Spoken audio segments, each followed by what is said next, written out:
So we're just getting right into the controversy. Season opener. Yeah. Most controversial episode yet. Were you surprised that it won our poll? I was pretty surprised that it won our poll. I just assumed our audience was all kind of sleazy dudes. Well, this is what I assume is that people who voted, not all of them understood that we are a bad movie podcast.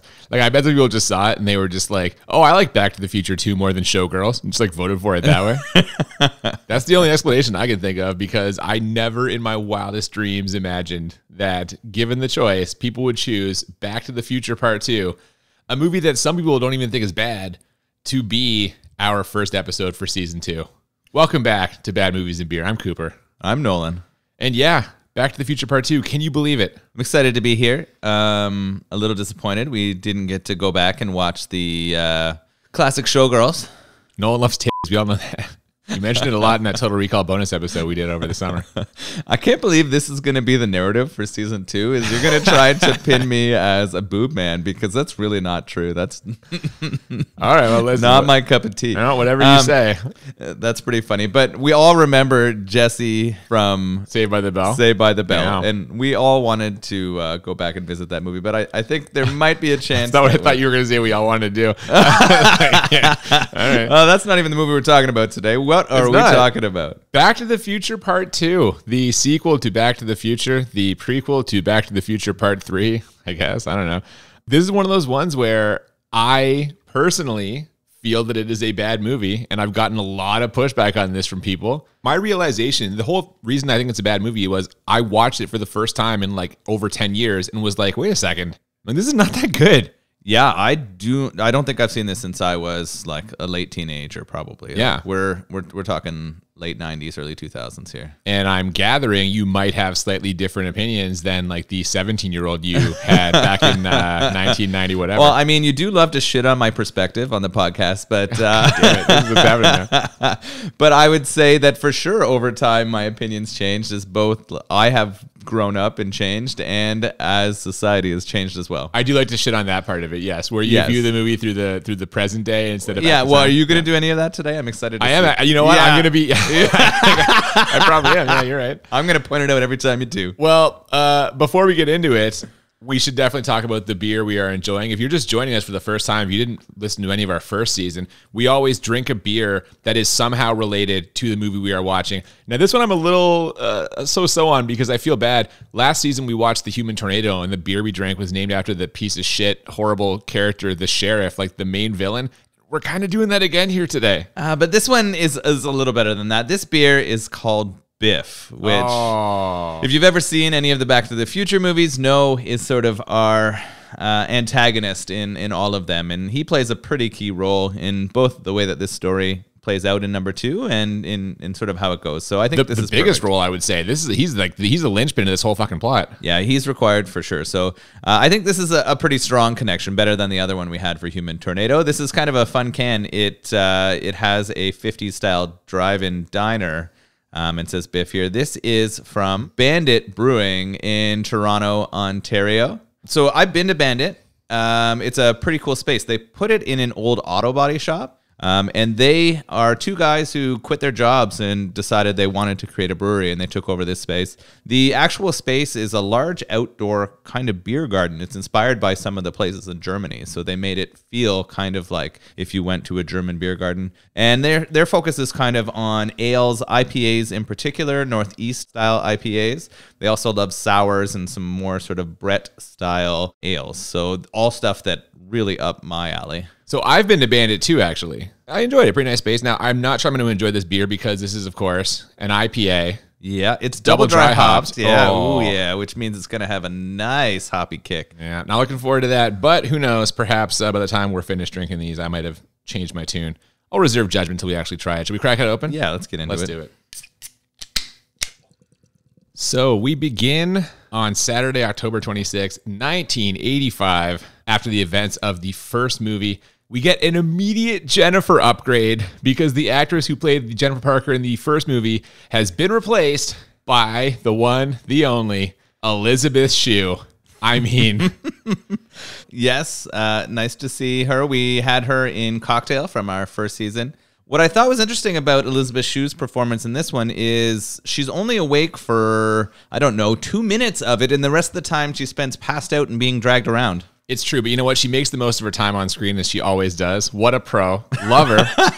They could not have upgraded more, in my opinion. Oh, my goodness. If we had a Cooper's sort of actress Hall of Fame, would she be on there? Is she on the Mount It's not just me. Everyone loves Elizabeth Shue. Okay. Everyone. Suddenly, Doc Brown shows up, and this is just the end of the first movie. They've got to go to the future because there's a problem with their kids. Now, as the car takes off, Loser Biff, as I'm calling him, the 1995 rewritten version, who now is very humble and lowly and kind of a doofus, happens to see the car take off, and that is going to set all of this in motion. I called him Grumpy Aged Biff. A lot of times they're putting some age makeup on our Biff character, and they do it extremely poorly. Yeah, that's especially true of old Biff that we're going to encounter very soon in the future.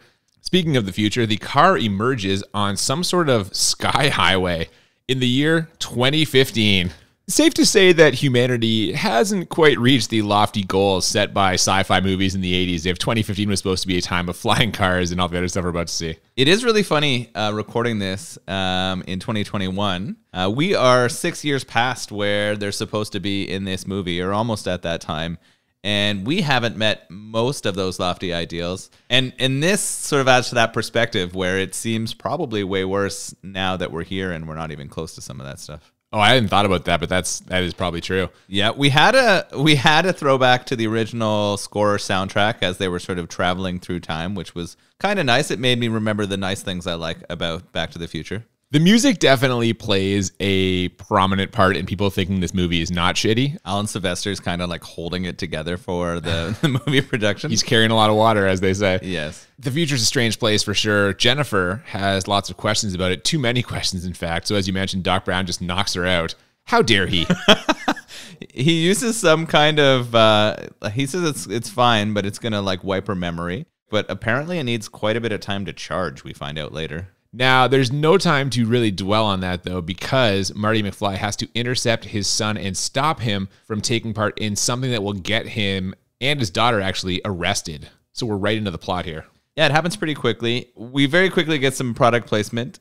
We have this really cool Nike bag and some shoes that self-lace up. We also have a jacket that is huge on our star, but it sort of shrinks to fit him, which is pretty cool. Michael J. Fox. We're also going to get a bunch of Pepsi ads. I can tell really clearly that they're using the success of the first movie to cash in on some good spots from some of their sponsors, right? They're helping to pay for some of this movie through all of this product placement. Oh, tons of product placement. Marty McFly gets temporarily distracted by some of these things, as well as other parts of the future landscape, including a holographic ad for Jaws 19. This time it's really, really personal. This hologram looks like shit. Come on. I mean, I thought this was funny. Going back to our Jaws the Revenge episode, I thought of that too, yeah. I thought we could have sort of predicted this happening. But no, we haven't got that many Jaws movies, and that's a little bit sad. We also get some oil company placement and some other stuff popping up too. And Pepsi, of course. When he finally enters this diner, he immediately orders a Pepsi. This is where he meets a very old Biff Tannen and actually his grandson, Griff. He also learns a couple of things about himself and his own future. Apparently, his son is a complete wimp, or as the lady member of Griff's gang puts it, "What's wrong, McFly? You got no scrope?" Which, I mean, he chuckled a little bit. And apparently he has fucked up his own future just terribly. Something has gone wrong, and now Marty McFly in this future era, kind of a loser. Yeah, it's interesting because he starts trying to figure out what happened to him. Doc keeps warning him against trying to figure out what his future looks like, or even sort of seeing or learning too much. We know that this could be a big deal. We're worried about, I think they call it the butterfly effect, when there's sort of changes in one time and they go back from the other. And it turns out that the whole reason they're back there is to stop his son from getting involved in a criminal action with Griff, the sort of grandson of Biff from our current reality. Yeah, I guess in Marty McFly's damaged future already with his own mistakes, this arrest of his son and daughter, they say when she tries to break him out, will cause his whole family to just fucking fall apart and dissolve. So this is Doc's looking out for a friend here. Which, I don't know how I feel about that. Borderline irresponsible. How you change the future. If that was what was supposed to happen, that's what was supposed to happen. How are you going to change it because the guy's a friend of yours? Well, this is interesting, too, because not too far into this movie, Doc realizes, or he sort of says, we need to destroy this thing, right? We need to get rid of this time machine because there's just too much risk with going back. In essence, I think he says he only created it because he wants to sort of see what the future is and to kind of have a better understanding of where we're going and maybe understand why people are around, was sort of what he said. Don't forget visiting the Old West. They drop in about 130 not so subtle clues that we might be headed to the Old West in the near future. Well, we found out that that's Doc's favorite time period, and you know what? He makes it happen. Sure does. But before all that, Marty manages to switch places with his son. He tells Griff no dice on that night's opportunity. And then we get the very famous hoverboard chase, which ends with him stuck in the middle of a fountain because your standard hoverboard does not work on water. Now, Griff's board will, though, because it's a big one. But after Marty jumps down into the fountain, Griff and his gang smash into the courthouse. Disaster averted. Movie over. We did it. Oh, my goodness. So, yeah, a lot happens here. The hoverboard. This is what I remember from this movie, right? I think we all remember these. We all wanted one, right? We all thought, okay, when are real hoverboards coming out? We're going to get to float around and do this. But yeah, the crash scene's pretty funny. Once the crash scene happens, he sort of takes a peek at his newspaper that he's sort of brought back, and what starts to change? Yeah, the headline about his son getting arrested in standard Back to the Future fashion changes to a headline about Griff and his gang getting arrested. So again, we've basically sewn up the whole reason they came here to the future, but this is where Marty gets the idea, thanks to a guy who's trying to raise money to preserve the clock tower, that he can, maybe bet on some past sporting events, past in quotation marks, as a way to become rich. And this is how the Gray's Sports Almanac rears its ugly head. So when I think of Back to the Future, this plays a really big role in my memory. Is that right? prominent? Like Yeah. I have them so intertwined with each other, or my memory of watching them separate is so poor that, like, if I hadn't have just watched this one, I would have almost assumed that it took place in the first one. Well, it's problem number one for the second movie. Problem number two is that old Biff Tannen sees two Martys, one of whom takes off in the DeLorean with Doc, and he also finds the almanac, and he also overhears that the DeLorean is actually a time machine, which now a whole bunch of pieces falling into place for him, and this is what's really going to spur the action on here. Yeah, crafty old Biff now has a plan. He picks up where Marty left off. Marty decided not to bring it with him because Doc sort of chewed him out pretty hard. But Biff doesn't have that Doc sort of conscience with him, so he's going to go back and change his future. That is his plan. Now, those are the problems that Marty and Doc are going to encounter in this movie. The problem right now they have to deal with is that the future police have come and found Jennifer knocked out. They just tossed her off to the side in an alley, and the police are going to take Jennifer home. The problem is this is going to be the future home where she is going to encounter her old self. Now, this happens after some terrible future comedy involving Michael J. Fox in drag and his parents making a cameo, kind of. It's his real mom from the first movie, but it is not his real dad. They just stuck some guy under a bunch of fucking old man makeup trying to look like Crispin Glover. They even hung him upside down to make it even They're trying more to make it really difficult hard. Yeah, I know. To tell that it's not him. I guess you were telling me there was an issue with the contract for his dad from the first one. Yeah, they wouldn't pay Crispin Glover what he wanted to be in the movie, so they were kind of like, fine, we'll just work around this. In the scenes we get to later where they're back in the past, they just use footage of him from like the first movie, which they figured no problem. But for this one, they try and dress the guy up like him. And this ended up he ended up suing them. It was kind of a landmark thing for like using actors' likenesses or previous footage. I don't know who this fucking guy is in the upside down old man Crispin Glover makeup. Either way, how bad is this fucking future comedy scene? This whole section is probably the worst section of the movie. It's real bad. The only thing that was kind of cool is they did have video talking technology. So they were talking to each other through a television screen, basically. Yeah. And that sort of hits home really well right now. You know what doesn't, though? The presence of multiple fax machines. And not just fax machines like shitty printouts. Like the printouts look terrible. So that part's funny. So he agrees to some shady shit with a guy named Needles.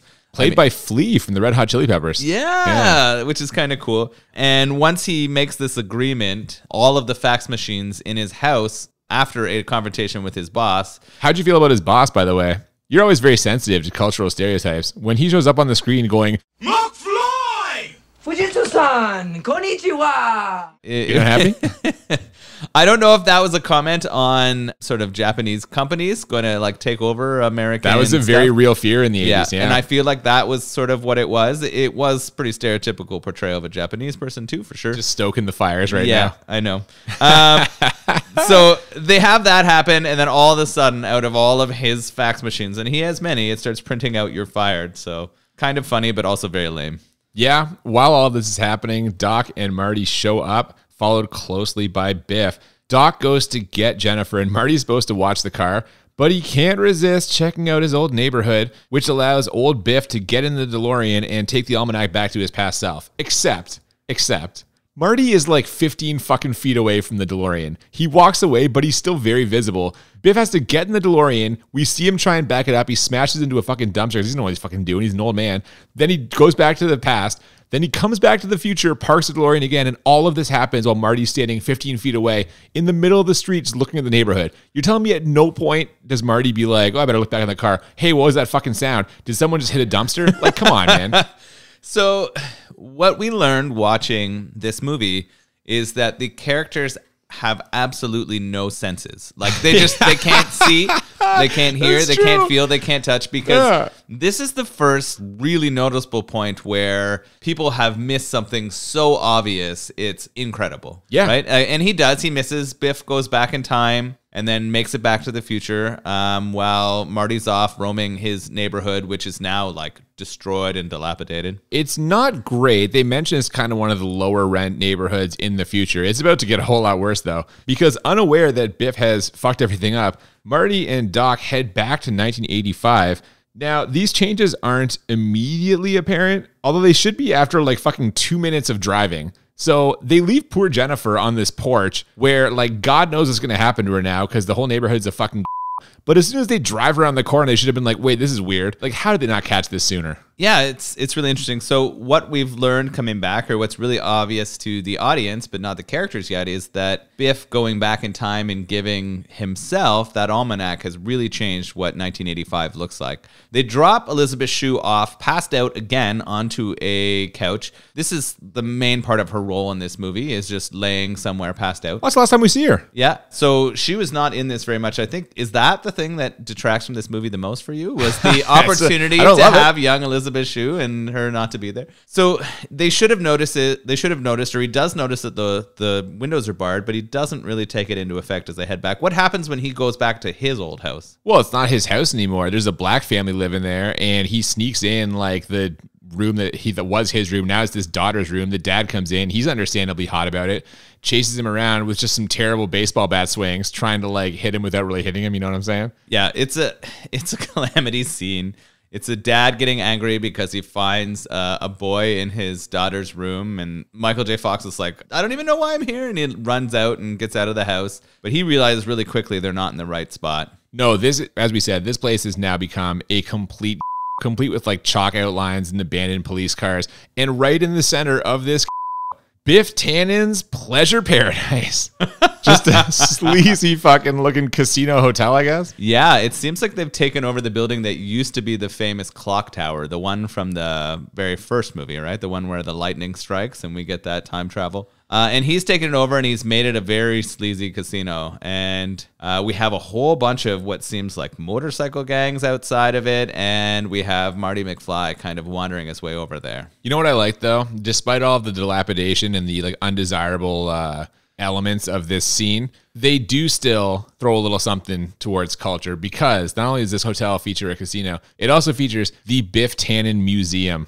So they are trying to impart some knowledge, where Marty learns Biff suspiciously won crazy amounts of money betting on sports over the years, and at somewhere along the way married Marty's mom. Lorraine Baines McFly is now, I suppose, Lorraine Baines McFly Tannen. And he freaks out about this, but before he can do too much, Biff Tannen's goons, including Billy Zane, dressed like a Texas oil man, Oh my knock Marty out and take him back to the penthouse. Yeah, so the choice to include the museum was clearly just so they could explain what has happened. Oh or yeah, changed clearly, it. yeah. It was just absolutely so convenient that he could just watch a video screen that explained all the changes that had happened.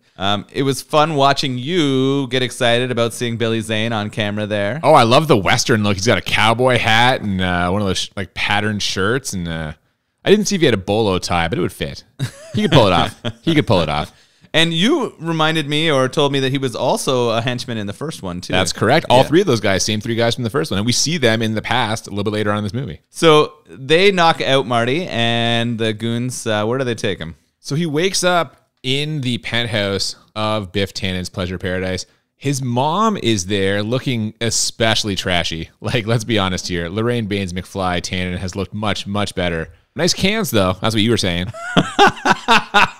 You are going to push this as far as you can. She was looking much older. The aging makeup on her was much better than the aging makeup on Biff. That's true. Yeah. From the other one, she looked kind of realistically haggard. They did give her some body alterations in her chest region. Yes. His dad is apparently dead, and the relationship with Lorraine and Biff is not good. Like, he starts pushing her around almost immediately. And my question at this point when we're watching this is, where the fuck is Doc Brown? Like, how long does it take him to realize that they're in a fucked up dystopian future? He's not out here looking for Marty. He's just doing his own thing. What the fuck? Well, we know that Doc kind of just lives in a disheveled barn, right? So it might take him a while to get back to his barn and decide that shit's gone wrong in there. No, but we see later on where he lives, and it's all fucked up. Yeah, it's true. And he was probably trying to like calculate all of the ways that this happened and how to fix it. It takes a while when you're like a evil genius scientist guy to figure this out. Evil? I mean, genius scientist guy. I don't know. Hot take there. Is Doc Brown the villain of this movie? No, clearly not. The villain is clearly Biff Tannen. Didn't you just say he fucks with time to save his friend's future? That's we're all tempted to do that. Come on. That's problematic. It is, but it's not nearly as problematic as Biff Tannen becoming a fucking abusive, like, ghetto overlord. Yeah, it's pretty rough. There's some comparison to the way he is in this to Trump, right? That is the rumor. I don't know if that's ever been confirmed, but the rumor is his persona in this movie, it was based on, like, Donald Trump in the 1980s. I mean, other than the casino thing and having a high opinion of yourself, I don't. I mean, maybe the hair a little bit. I think they make I don't the totally appearance see look a it, little bit, but yeah, it's not quite the same. But it's interesting. Donald Trump ever have big sideburns? I don't know that he did. I'm not sure. Okay. Doc does show up soon. He actually bumps into Marty at the cemetery where Marty is crying over his father's grave. Turns out Doc was at the library this whole time. That's what he was doing, trying to figure out what happened. He's actually kind of pieced it all together, pretty much got it figured out. Even spots the almanac in a photo of Biff after his first big win, which you were fucking laughing at. Yeah, I thought this was hilarious. They go back and they find the newspaper articles with the black and white pictures, and you can see the almanac poking out of his shirt. Yeah, it's kind of ridiculous. Later on, they say he's supposed to keep with him wherever he goes, but like, come on, man. You don't have to stick it out when you're fucking like claiming a giant gambling win. No one at the gambling commission is like, hey, what's that book? I think it's here where they're showing all of the old newspapers that they do the first, like there's been other kind of hints at it, but they do a really big sort of hint or intro for the third movie. Well, there's one at the Biff Tannen Museum when it mentions his like great grandfather, Mad Dog Buford Tannen of the fucking Old West. Yeah. And then we're getting another throwback here for it. They are just pounding us already hard about the third movie in this trilogy, the one that I've probably seen the most. That is mind-blowing to me. How the fuck have you seen Back to the Future 3 more than Back to the Future 1 or 2? I think like more than one? Yeah. I mean, I've seen one probably 3 or 4 times. This is probably my third time seeing this one. But the third Back to the Future movie was on TV all the time. I think it was way cheaper to find like syndication or something for them. Yeah. So this was often on Saturday or Sunday afternoon, like movie time, I think. I believe it. Well, after a lengthy lecture on the nature of time travel, they realized the only way to set things right is to go back in time to when Biff gets the almanac. But when was that? Well, Marty decides just to fucking ask him. And to do so, he interrupts more third movie foreshadowing as Biff is watching an Old West movie where the main character wears a like metal plate underneath his shirt to catch any bullets that are shot at him. Yeah, he's got like a Clint Eastwood movie on, I believe. Yes, absolutely. Biff just tells him the exact date which I'm like, what on earth? Now, I guess to be fair, he is planning on killing him because when old Biff gave him the almanac, he said, someday a crazy, wild-eyed scientist or a kid may show up asking about that book. And if that ever happens... But still, he's kind of giving it away here, don't you think? It would have been easier to stay quiet, but I think Biff is the kind of guy who likes to kind of brag about his accomplishments, and he likes telling the story here to Marty. Now, he kind of thinks Marty is still his like stepson in a way. I'm not sure. He hasn't really figured out that there's two of them at this point. Oh, Marty tips his hand a little bit, though, because Biff's talking about his car. Now he smashed it up in a drag race, and Marty's like, didn't you crash into a manure truck? And he's like, how do you know about that? So I think he's probably got some He should suspicions. have a little bit of suspicion, yeah. So maybe he senses it.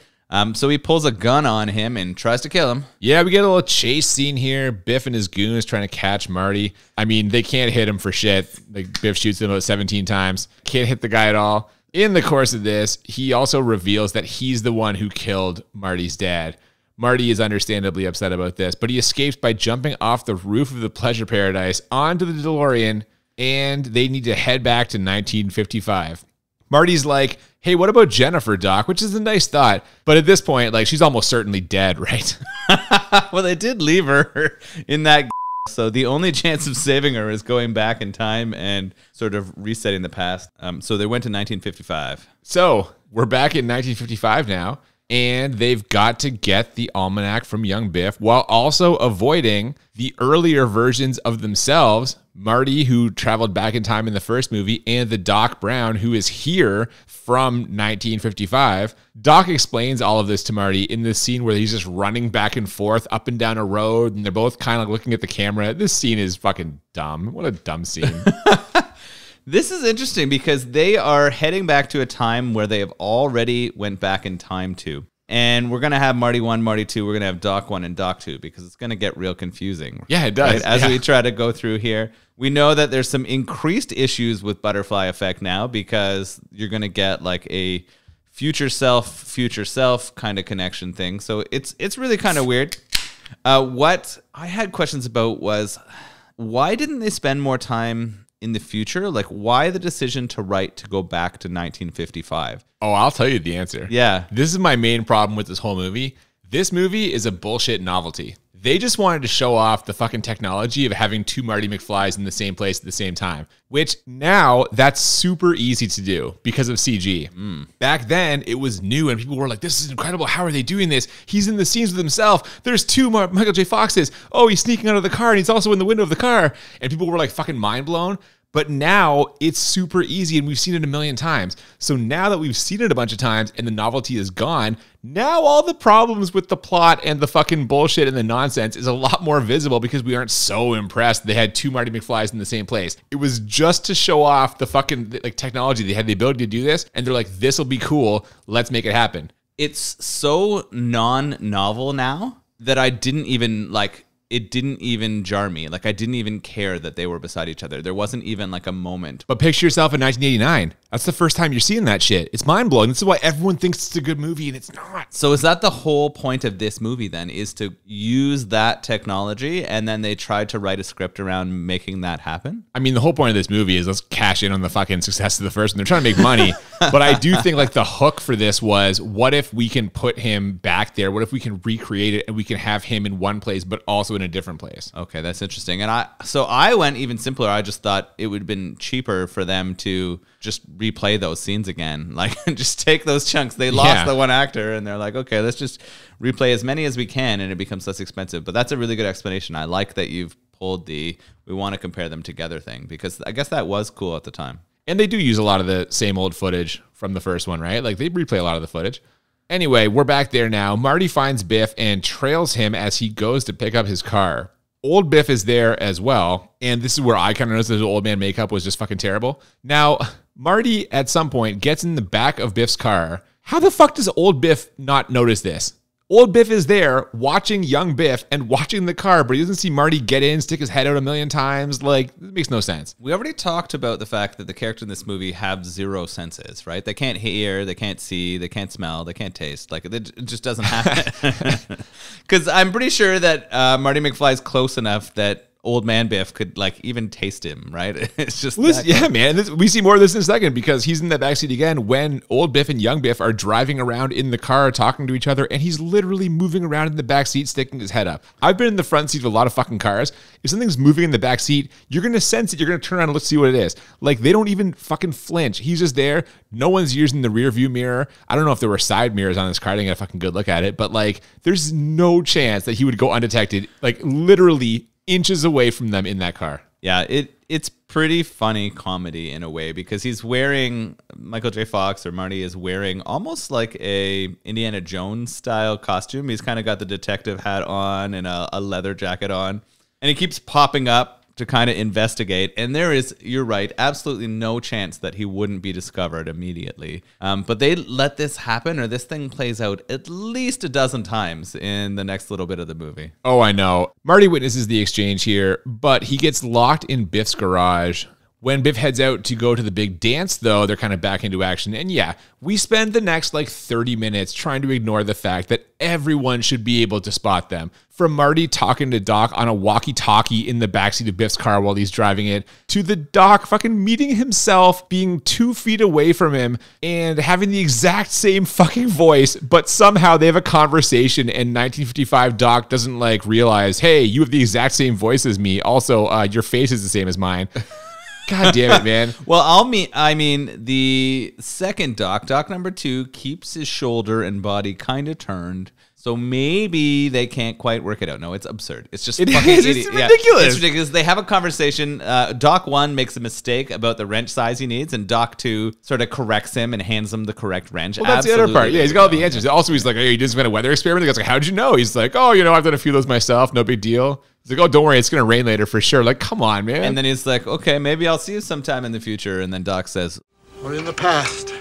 God damn it. Like, okay. And also, okay, let's imagine that you're 1955 Doc. If you were involved in like a high stakes, somewhat sketchy thing, aren't you going to have like a heightened awareness of who's around you and like what's going on? And if someone shows up who seemingly has all the answers to your questions in this time of like great mystery and suspense, aren't you going to find that even more suspicious? So here's the answer to the whole thing. 1955 Doc knew that there would be risks with future Doc coming back and talking to him. So the only way that he can prevent some disastrous butterfly effect from happening is to be willfully dumb to the situation. Disagree completely, and here's why. At the end of this, we're jumping ahead here, spoilers. When future Marty shows up, past Doc is like fucking mortified and super rattled that Marty, who he just sent back to the future, is suddenly there still. So he has no idea that there could be he's only rattled things. Because he just sent a Marty to the future. He didn't just send a Doc to the future and then have him come back. So he thinks Marty McFly is some unique temporal snowflake that can stop it. I think he thinks the sending Marty to the future fucked up in some way, and that's why he was upset and worried. I will say, Marty does manage to avoid Marty 1 at the dance, but school principal Mr. Strickland gets the almanac from Biff, we think, which Marty sees, so he has to break into his office. And when he does, he realizes that Biff actually swapped out the almanac with a 1950s porno mag. Ooh la la. So this scene in the principal's office is another one of those scenes where we have to accept that people have zero senses. Yeah. You have Marty kind of sneaking around the principal's desk, pocketing his head up. He even gets his hand caught in between the principal's chair and the desk and doesn't get discovered. That's the part I have a problem with. How's the principal not going to be like, that didn't feel like my chair hitting my desk. That felt like my chair hitting someone's fleshy hand. The way I would explain it is he was drinking hard liquor out of his desk, and sometimes our judgment can be a little bit different when we've been drinking that much, as we sometimes figure out in this podcast. What an educator. That's definitely an old school educator move. That's one of those ones that would get you fired, I think, in this day and age. Well, that when he fucking two-hand shoves Biff Tannen, he's not coming back from that. That's true. At this point, they've got to find Biff fast. Luckily, he's about to be knocked out by George McFly in what is one of the big scenes from the first movie. So Marty just waits till that happens, then plucks it from his unconscious body and escapes into the dance. Although one onlooker was very concerned that he had stolen Biff's wallet. I think he took your wallet. I think he took his wallet.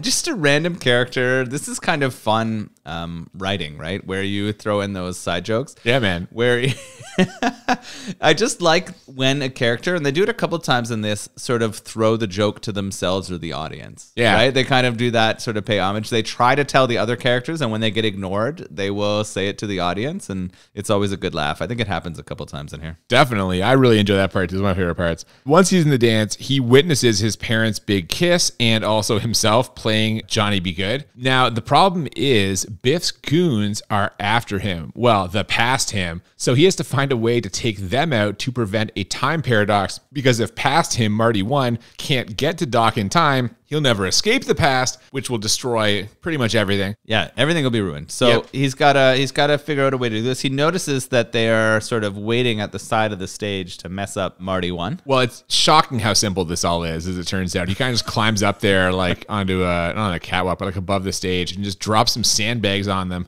And I was like, oh my God, I hope Billy Zane is okay. Like that's the like. I heard you yell like just a little bit of a shriek when Billy took it with the sandbag. I could tell that you were in pain, but I guarantee you that they put a stunt person in there. They wouldn't want to harm Billy. Oh, never. No, yeah, he wouldn't go for that. No. So Marty 1's in the clear now, but Marty 2 has some Biff problems. All of a sudden, he's there. Marty should just walk away, but Biff calls him chicken, which we have learned earlier in this movie is the reason why Marty's future is all messed up. It's what causes him to get fired from his job. He can't ever fucking walk away when someone calls him chicken. You were just groaning about this when we watched it. It's so annoying. It's so annoying. And it also makes me try to think back to number 1. Is the ending of number 1 where he's almost in like a street race chicken kind of situation with Biff? Are you thinking of the end of this movie? No, I am thinking of the end of the first one, and they're sort of back in the future, and they have a bit of a sort of chicken race. But I thought at the last minute, Marty pulls out of it. He decides that it's not worth it, and he lets Biff do something really stupid. He actually stops like accepting that "are you a chicken" kind of thing. But Biff in 1985, Biff's like a fucking adult, and Marty's a teenager. Yeah, I'm trying to. I don't know what I'm remembering. I'm clearly remembering it wrong. Somebody who knows familiar, these yeah. movies really well, send us a correction or tell me how this really worked, because I'm confused as fuck. That's all right. Now, he's got the almanac. He should just leave, but Biff calls him a chicken, so he comes back. And as he comes back past Marty 1 bursts out the door swings, smashes Marty 2 in the face, knocks him out. So now Biff just takes the almanac from his unconscious body, thus completing the circle.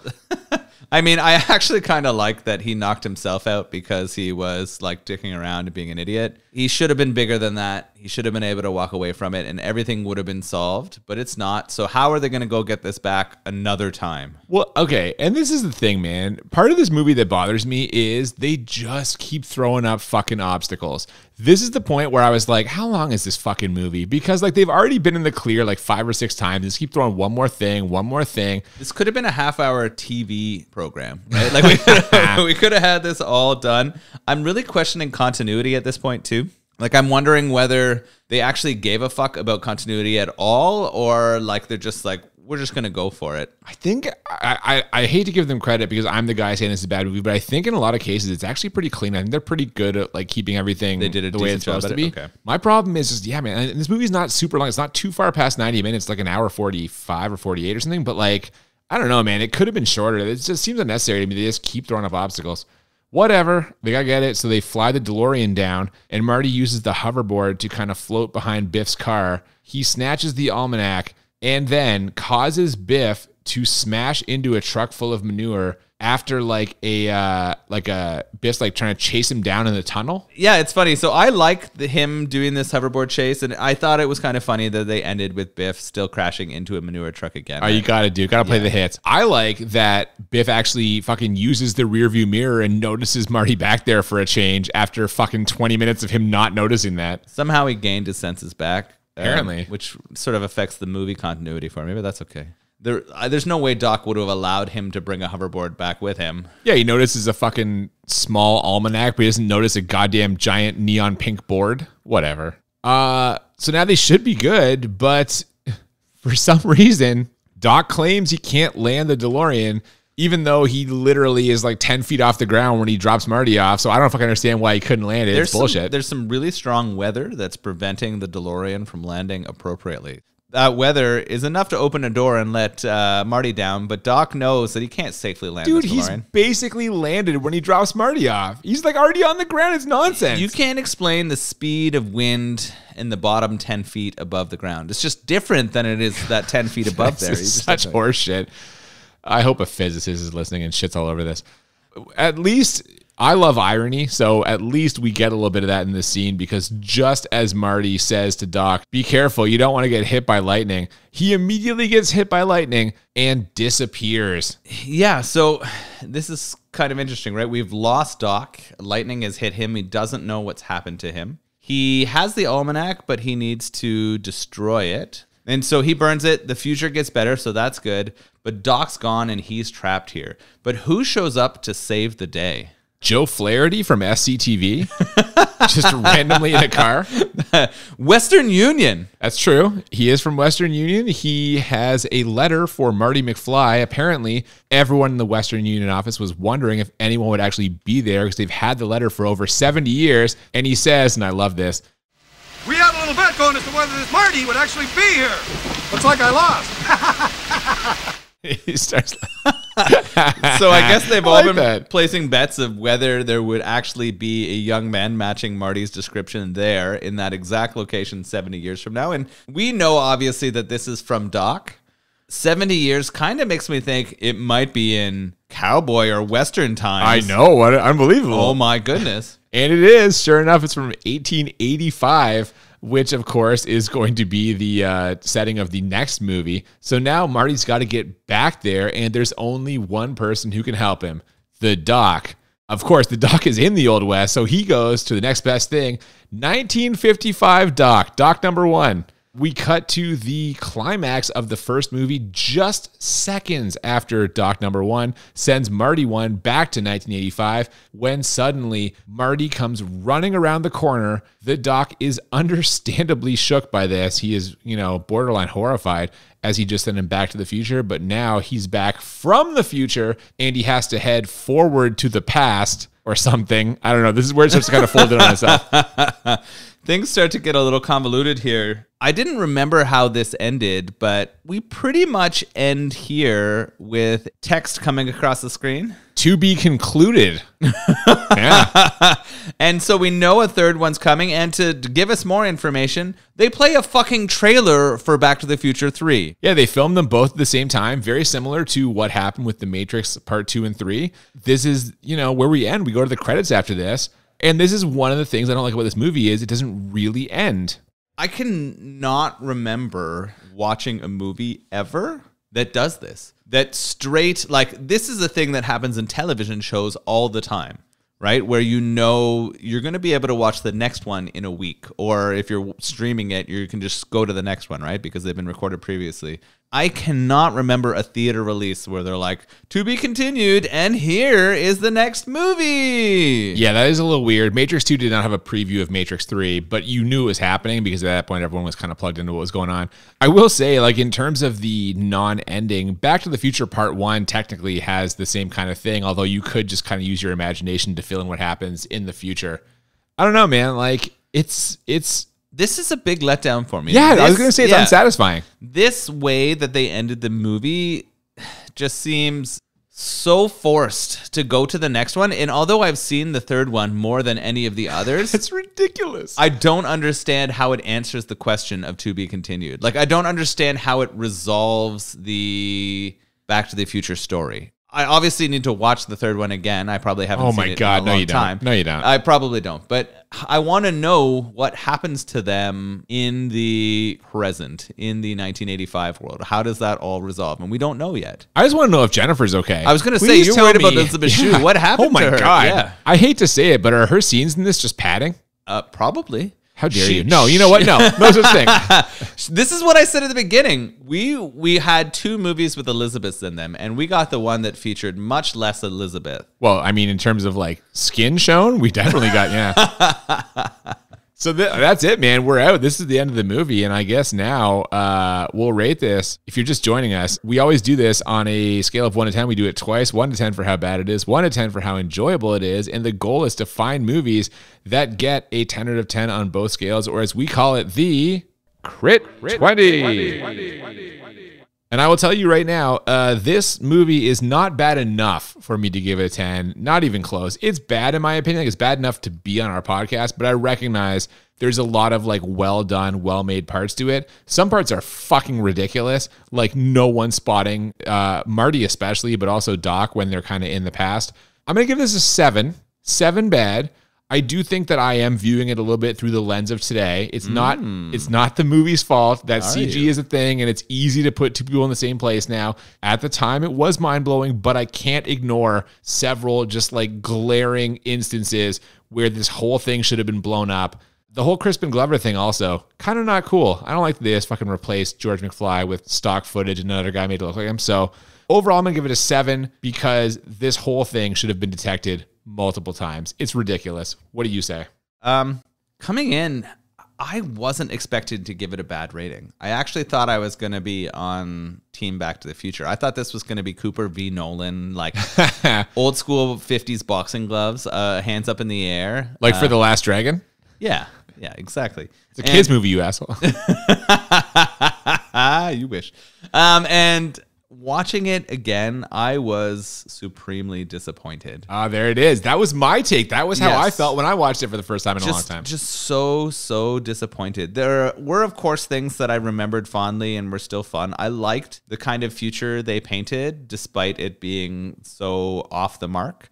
In many ways, I'm still angry that we don't have those hoverboards and flying cars. Can't stop talking about it. That they use fax machines still, which is pretty funny. The parts where they were at home and he was playing his daughter and there was that other stuff that really didn't play very well for me. I don't know. I really struggled with this movie too. And I wrote it down as an 8 bad. Oh my goodness. You have it more bad than me. That's delicious. And you know what I think really impacts that is how much this was a pimping out of the first one. Like just throwbacks for the sake of being like, remember how good the first movie was? Yeah. And then it was a crazy advertisement for the third one. Yeah. It ended with a fucking long trailer of what was to come. Are you kidding me? Who does that in a theatrical release? They just want your cash, Noel. They That's just want your cash. That's what it feels like. Yeah. They are just trying to touch me in the right places so I will pay them, but that is not how I roll. No, I love it. Higher, a worse rating than me. Good stuff. And so, yeah, I'm sorry, Back to the Future fans. Back to the Future 2 is shit. You should apologize to the official Back to the Future Twitter account. We didn't mention this at the beginning, but when we put the poll up, they were not happy with us. They mentioned we were wrong, but I noticed that they put an image from the third movie, which is superior now in my mind to number 2. Oh, no. You need to walk that back right now. No, that's not true. I'm staying with this story. I think number 2 is the worst Back to the Future. This is the hottest of takes. Even I, the man who thinks that 2 is bad, is not going to sit here and say that 2 is worse than 3. 3 is terrible. 3 is a Western delight. I am down for number 3. The only good thing about number 3 is the ZZ Top cameo. That's about it. Okay, I love the scalding hot take. I love that you came in higher than me on this. How enjoyable for you on a scale of 1 to 10? This is, I mean, we always go here, but this is harder for me. You say it all the time. I do. Check every first season episode. You say it like every single first season episode. I'm not going to make any promises. I'm going to try in the second season not to say this. Yeah, you said that about halfway through the first season, and here we are. But then I still do it. I still enjoyed it. Yeah. It's still a Back to the Future movie. I criticize them for like going back to the places that were the hits from the first one over and over again, but that also brings you back. It even starts with the music in the intro that pulls you right into the joy of the first one. The first one is a fun and good movie. Oh, it's great. And this brings me to it. I wish they hadn't have given so much of the third in it. That's sort of what detracts from me. I still laughed at the absurdity of some of the moments, the jokes of characters to themselves, how absurd it was that he wasn't captured in many times was kind of enjoyable, yet frustrating at the same time. But I'm giving this a 7 for enjoyability. This is great. You know what I love about this? All the heat from this is going to go on you now. Because you have it as a worse movie than me. Yeah. You also have it as a less fun movie than me. Oh, no. I have this as an 8. I had 7 and 8 written down in my book, and after watching and talking about it, I decided on 7. So You flipped them. Yeah. No, I have this as an 8 for all the reasons you just mentioned. The first one is such a good fucking movie. It's so great. It's an absolute classic. And the fact that they go back to it, I mind it from the sense of like what you described as this movie's bullshit. They're just trying to like play in your nostalgia for the first one and also sucker you into paying for the third one. But like the first one is great. I mean, when it comes down to it, any movie with Elizabeth Shue and Billy Zane in it's gonna be real hard to get a bad rating from me. I love how you got an erection from 2 characters that have like a total of 5 minutes screen time. I want to be clear. There were no erections for me in this movie. You, when Lorraine Baines McFly Tannen's popping off her fucking artificial tits, you were just all on board. But no, it's you like the characters. The music's great. It's hard not to enjoy this. My only problem with it, besides the ridiculous nature of how they weren't caught, is it's too long. It's too many obstacles. Fuck, one more time. They gotta get it again. They gotta get it again. There's another problem.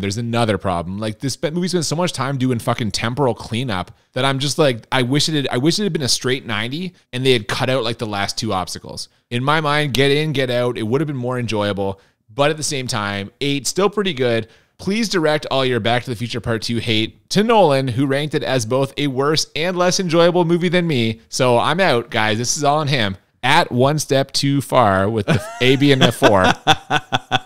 What I'd like to say is Cooper likes to deflect blame here, but the fans voted for it and Cooper suggested it. So if really you didn't want me to give some sort of flack to this movie, then Cooper should not have been the one to bring it up and create the audience. The audience picked it. Don't blame me. The audience picked it. I put it out there. I voted for Showgirls. I am never going to blame our audience. I actually voted for this. I know you did. Yeah, exactly. Look at this, and here we are. Because I thought it would be You heard him. fun. He wanted to shit on it, guys. He wanted to shit on it. I hadn't seen it again. I wanted it because I thought I was not going to call it a bad movie. I really thought it was going to be you and I yelling at each other across the table about how this movie is good and not bad, but here we are. Well, you know what? That didn't happen, but I imagine it's going to happen in a few seconds because how'd you feel about this beer?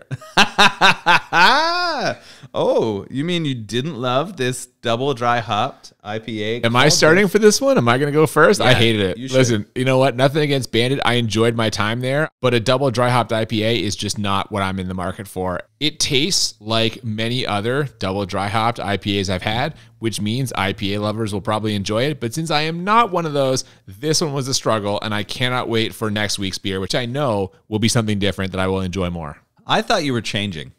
I thought you were becoming an IPA drinker. But what this tells me and what our first episode tells me is that you're not ready to enjoy the hops in your mouth. You're just not a man for the hops yet. You know what's not helping is you constantly talking about hops in people's mouths. That's not making me like it more.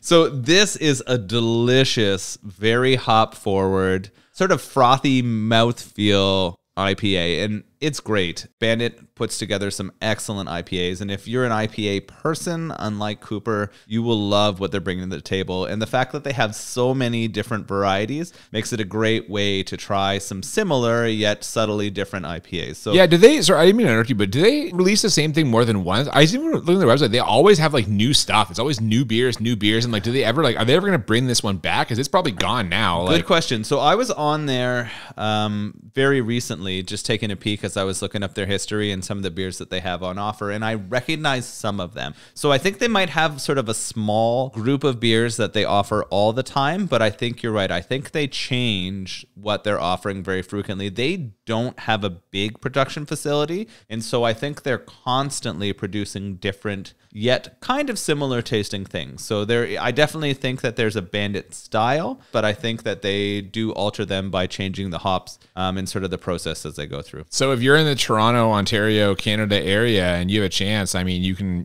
try some of their stuff. You come back in a couple weeks, it might be all different, which is pretty cool. Which is nice. So definitely check out their beers for sure. I recommend them. There you have it. That's going to do it for this week. A great return for us in season 2 here, I feel. Very excited for what's coming up next. Speaking of coming up next week, we are going to be watching a gritty early 80s, late 70s action movie. It's The Exterminator. Ooh, I think I've kind of heard of this movie before. I feel like it's one of those movies where people are like, have you seen The Exterminator? Like, it's got some extremely graphic kind of imagery and things that happen in it. Yeah, picture like a more graphic, more low budget Death Wish. I have never seen Death Wish, but But I'm excited for The Exterminator. We'll do that one next week. It's been really fun coming back again. I know we've had a bit of a layover here. We had that fun Total Recall That's a good one. midway episode. That was fun, but I'm excited to get back and to continue with our Bad Movies and Beer podcast. Same here. So if you haven't already, please follow us on Twitter and Instagram at the BMB Podcast. If you have any suggestions, feel free to slide into the DMs of those. We try to sort of pick movies and beers that people have thrown out there that we should watch. That's something that's really fun for us. You can also send us suggestions at thebmbpodcast@gmail.com. Yeah, and brand new for this season, we also have started putting our podcast up on YouTube. Started with the first season. We'll have these episodes up soon. But that's going to do it for this week. I'm Cooper. And I'm Nolan. And we'll see you next time on Bad Movies and Beer. Keep it foxy. Getting back was only the beginning.